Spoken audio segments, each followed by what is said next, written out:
नमस्कार मेरे प्यारे मित्रों, आज हम जानेंगे कि भगवान श्री कृष्ण के अनुसार अच्छे लोगों के साथ बुरा क्यों होता है। मित्रों, आपने देखा है या महसूस किया होगा कि आपके आसपास धर्म कर्म या पूजा पाठ करने वाले लोगों की जिंदगी में खुशहाली उतनी नहीं होती जितने की दुष्ट या अधर्मी लोगों की होती है। और यह सर देखकर आपके मन में भी कभी ना भी यह सवाल जरूर उठा होगा कि आखिर अच्छे लोगों के साथ बुरा क्यों होता है। परंतु आज के अधिकतर इंसानों इस रहस्य के बारे में नहीं जानते, जिसका सबसे बड़ा कारण है कि धर्म ग्रंथों को लिखे सही से पढ़ते नहीं या फिर उन पर लिखी हुई बातों पर वे विश्वास नहीं करते। आज की इस पोस्ट में हम जानेंगे कि अच्छे लोगों के साथ बुरा क्यों होता है, जिसका वर्णन भगवान श्री कृष्ण भगवत गीता में विस्तार से किया हुआ है। हिंदू धर्म ग्रंथों में भागवत गीता एक ऐसा धर्म ग्रंथ है जिनमें मनुष्य के मन में उठने वाले हर प्रश्न का उत्तर इस ग्रंथ में आपको मिल जाएगा। भगवत गीता में वर्णित कथा के अनुसार अर्जुन के मन में जब भी कोई दुविधा उत्पन्न होती थी, वो उसके समाधान के लिए भगवान श्री कृष्ण के पास पहुंच जाते थे। एक दिन की बात है, अर्जुन भगवान श्री कृष्ण के पास आए और बोले, हे वासुदेव, मुझे एक दुविधा ने घेर रखा है और इसका समाधान आप ही बता सकते हैं। तब श्री कृष्ण ने अर्जुन से कहा कि हे धनंजय, अपने मन की दुविधा विस्तार से बताओ, तब मैं उसका हल बताऊंगा। तब अर्जुन बोले, नारायण, कृपया करके मुझे यह बताइए कि अच्छे लोगों के साथ बुरा ही क्यों होता है, जबकि बुरे लोग हमेशा खुशहाल दिखते हैं।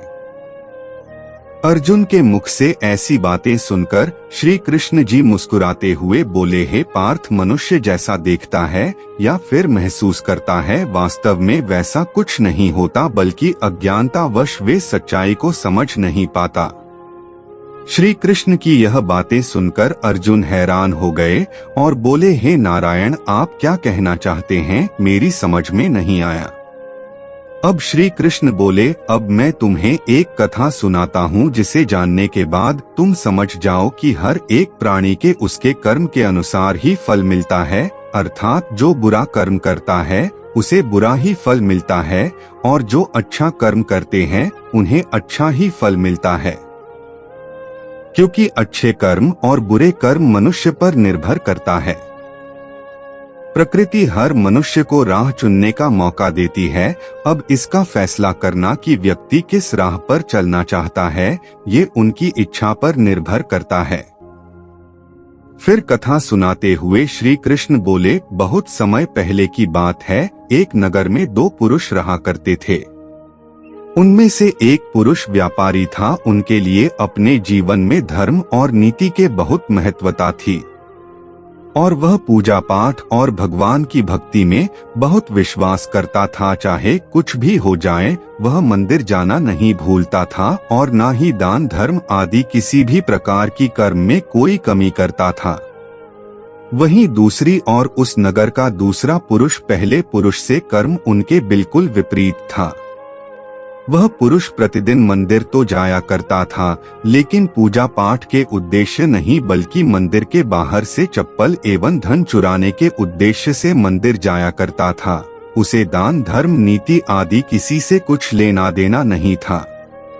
इसी तरह समय बीतता गया और एक दिन उस नगर में जोर से बारिश हुई, जिसकी वजह से उस दिन नगर के मंदिर में पंडित के अलावा और कोई नहीं था।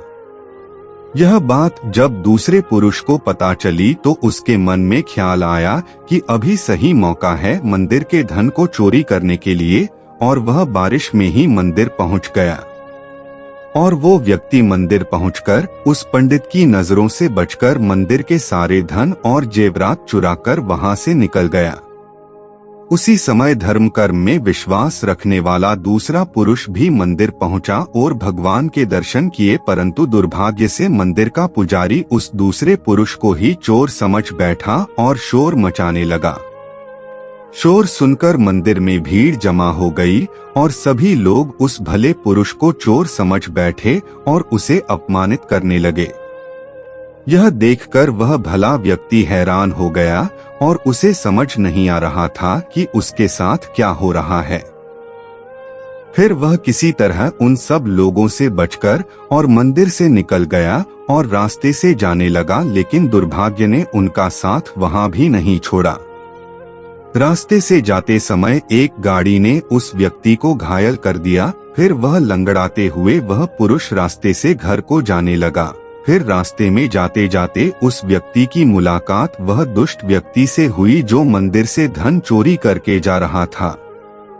वह दुष्ट व्यक्ति झूमता नाचता हुआ खुशी से जा रहा था और वह यह बोलता हुआ जा रहा था कि आज तो मेरी किस्मत ही चमक गई, एक साथ इतना सारा धन मिल गया। यह बातें उस भले आदमी ने सुन ली और उसे हैरानी हुई और क्रोधित होकर और घर जाकर उसने भगवान की सारी फोटो निकालकर फेंक दी और भगवान से नाराज होते ही अपना जीवन व्यतीत करने लगा। जब समय बीतता चला गया उसके बाद दोनों ही पुरुषों की मृत्यु हो गई और वे यमराज के पास पहुंचे। वह भले पुरुष के बगल में उस दुष्ट व्यक्ति को खड़े देखकर यमराज से पूछ ही लिया कि मैं तो हमेशा अच्छे कर्म करता था, पूजा पाठ दान धर्म आदि में विश्वास रखता था, जिसके बदले जीवन भर मुझे अपमान दर्द और दुखी ही मिला, और इस अधर्म करने वाले पापी व्यक्ति को अपार धन और इसका जीवन सुखी से गुजरा, ऐसा क्यों? इस पर यमराज ने उस व्यक्ति को बताया कि पुत्र तुम गलत सोच रहे हो। जिस दिन तुम्हें गाड़ी से टक्कर लगी थी उस दिन वास्तव में तुम्हारे जीवन का आखिरी दिन था, परंतु तुम्हारे किए गए अच्छे कर्मों के कारण ही तुम्हारी मृत्यु एक छोटे से दुर्घटना में परिवर्तित हो गई। और इस दुष्ट व्यक्ति के किस्मत में राजयोग था, परंतु इसके दुष्ट कर्मों की वजह से इसका राजयोग एक छोटे मोटे धन की चोरी में ही बदल कर रह गया। श्री कृष्ण अर्जुन को एक कथा सुनाते हुए कहते हैं कि पार्थ, क्या अब तुम्हें इस प्रश्न का उत्तर मिल गया? इंसानों को ऐसा सोचना कि भगवान उनके अच्छे कर्म को नजरअंदाज कर रहे हैं, यह बिल्कुल भी सत्य नहीं है। भगवान हमें क्या किस्मत में दे रहा है यह लोगों को समझ में नहीं आता, लेकिन अगर आप अच्छे कर्म करते तो भगवान की कृपा सदैव आप पर बनी रहती है। इसलिए मनुष्य को चाहिए कि वह जीवन में अपने अच्छे कर्म करते हैं।